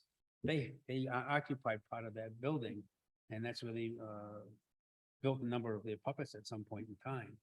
And if it was gonna work for them, it was a lot of workable workspace in there and storage for them. And they're still around someplace, but not in Cumberland. So I mean, there have been attempts to utilize it commercially, and it just has never taken on, to my recollection. I don't know if there's anything else that the planning director has to add to that, but I'm pretty sure that's, you know, where we were at that point. I think you covered it well, Mr. Chairman. Thank you. Is there anybody else in the audience? Okay, but thank you. I have a question. Mr. Costa. This has nothing to do with basically the site, but it will have something to do with access to the site. Where the Dunkin' Donuts is, On further down little past further down? Blackstone, yes. occasionally with heavy rainstorms, there's a humongous puddle there. So We'll like discuss something- that with our traffic, our site engineer. I'm familiar about, now that they mention it, I'm familiar about it just for being a resident, so. Yeah. Think even further down along when we had the floods in 2010, all those up to Stop and Shop flooded out real bad, all the whole Like a- area, Like over a foot of water. in there. right?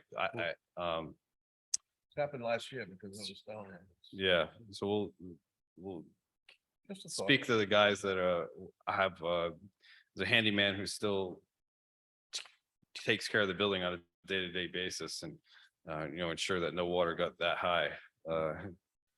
Again, the use that's aimed for subterranean is gonna be a unique, we'll make sure stuff's elevated if that's possible. Gotcha. But as my understanding from my site engineer, we're reducing the impervious surfaces.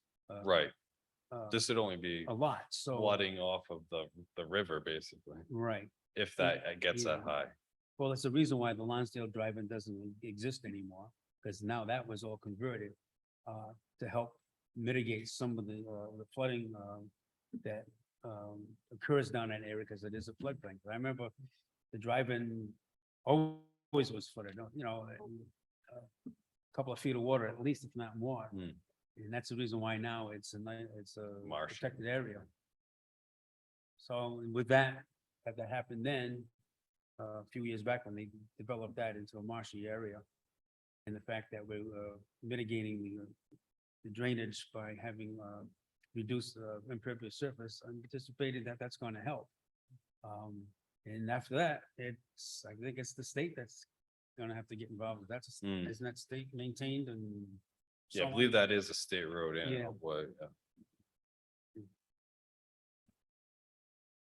Thank you for your time this evening. Fine, If there's thank any you. other questions? And is there any other questions? We have, I believe, some housekeeping matters to.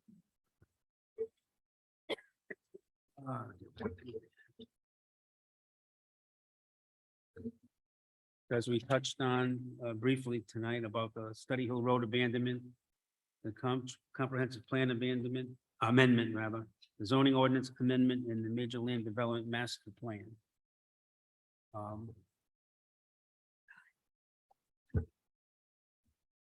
So at this point, we're looking for some action on that, correct?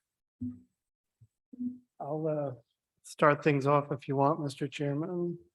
Mr. Butler? In regards to the Ann and Hope Mill redevelopment, I'd make a motion that we forward a favorable recommendation of the town council regarding the Study Hill Road abandonment with the following condition: approval of the abandonment of Study Hill Road is contingent upon approval from the Department of Public Works and Town Solicitor.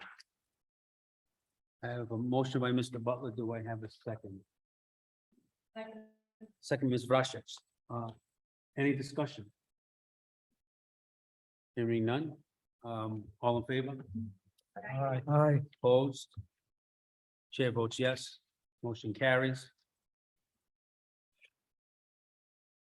The comprehensive plan amendments.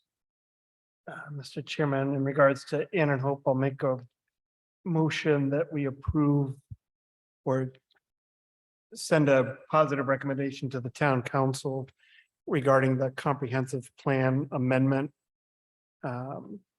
regarding the section of the housing and neighborhood element of the comprehensive plan related to affordable housing. As it's, as Mr. Modica lays out in the memo, it is consistent with the overall goals of the comprehensive plan and would be in line with the upcoming proposal regarding 20% of future developments have, or that future developments have 20% affordable housing. I have a motion by Mr. Butler. Do I have a second? Second. Second by Mr. Scown. Any discussion? Hearing none. All in favor? Aye. Opposed? Chair votes yes. My motion carries.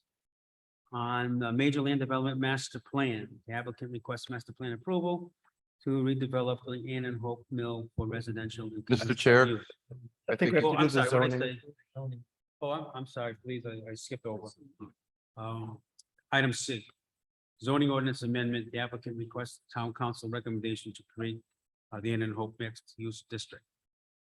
Before I make a motion,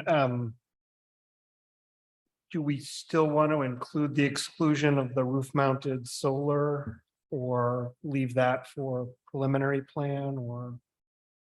So you are making a recommendation to the town council, which will be considered before preliminary plan.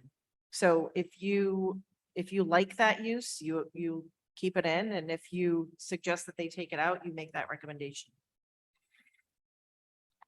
My thoughts on that is, I know the technologies is changing, and I know our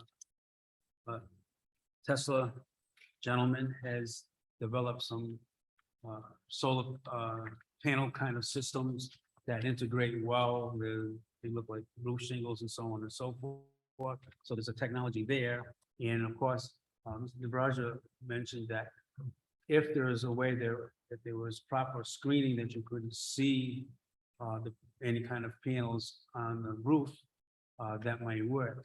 But I'm wondering if maybe that's something that we could pass along to the town council and for them to discuss as to, because I don't want to limit it and discourage it, but yeah, again, if we have an issue because of historic preservation of the mill building, then we also need to consider that. Well, I just want to be clear though. So if the council allows the use, they'll be allowed. And then the Historic District Commission would do all those things that you've talked about, which is potential materials, screening, things like that. So if it's allowed, and I'm trying not to give my own opinion,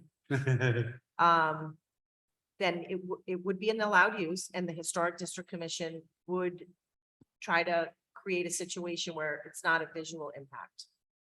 But if the town council excludes it, there's no way that they can have them.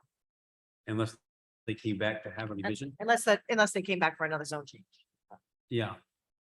So that's, I mean, I was thinking about that too. Was a possibility. I don't know, what's the board think? I think it should be up to historic. Yeah, I think that we should leave the option open, and if it gets to historic and they can work with the developer to come up with a reasonable accommodation for it, if they want to pursue it, then I think that's the best way to do it. Okay. Mrs. Scott, I think that's your same comment. Yes, Okay. leave it up to the historic commission. Okay. So I just want to include the motion. And the town council will get a copy of this memo anyway that has the planning department's concerns about solar, but So they'll get the planning department's concerns, but you have to make your own recommendation. So if you disagree with the planning staff, you need to say that. If you don't disagree with them, then you're just incorporating everything that they said. And I would just add, I think Historic District Commission review is a good safeguard for this. So it's not, it's my not gonna happen automatically. discomfort is that you're excluding it potentially forever. And I think as people have said, I mean, I wouldn't want the tilted solar panels that exist now on the roof of that building, but Right. 5 years from now, 10 years from now, it may be roof tiles that you wouldn't even see that are creating solar energy that, and that wouldn't be, then that wouldn't be allowed if, so it seems like the Historic District Commission can The- parse that out over the years, based on what the technology is. All right. I'm good with it. So in regards to the zoning ordinance for Ann and Hope, I make a motion that we forward a favorable recommendation to the town council to approve the zoning amendment with the following conditions. That in regards to roof mounted solar, that those decisions should be based on a recommendation from the Historic District Commission. That the planning board shall review any new residential building on Assessor's Plot 11, Lot 159 as a major land development project. The applicant shall provide to the planning board a preliminary plan of parking assessment that analyzes parking requirements and justifies an appropriate number of parking spaces for the project.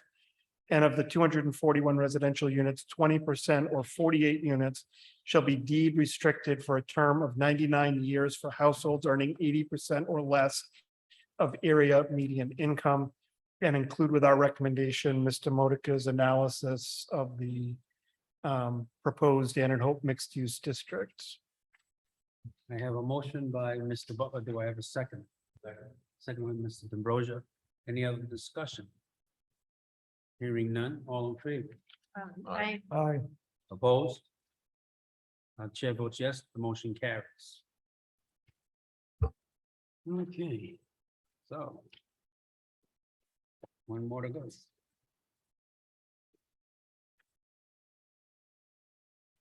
As far as major land development master plan. And so I'm just saying, so there were no conditions on master plan, right? It's just a straight approval. I don't remember actually.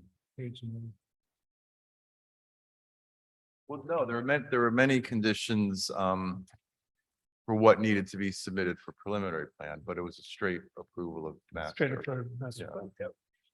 So in regards to Ann and Hope, I'd make a motion that we approve the major land development master plan and include in the decision the findings of facts in Mr. Modica's memo of June 16th, 2022, outlining its consistency with the comprehensive plan. I have a motion by Mr. Butler. Do I have a second? second, Second by Ms. Rashid. Any other discussion? Hearing none, all in favor? I, Opposed? Chair votes yes, motion carries. Thank you, Mr. Goodyear. motion to adjourn. Seconded by the entire board. All in favor? Mr. Chairman, Yes. you have the public comment. Oh, I'm sorry. Yes, you're right. Do we have any public comment? No public comments. All right. Motion again by Ms. Rashid. Motion to adjourn. Seconded by Mr. Scown. Right, All in favor? hi. Aye. Opposed? Motion carries. Thank you, everyone.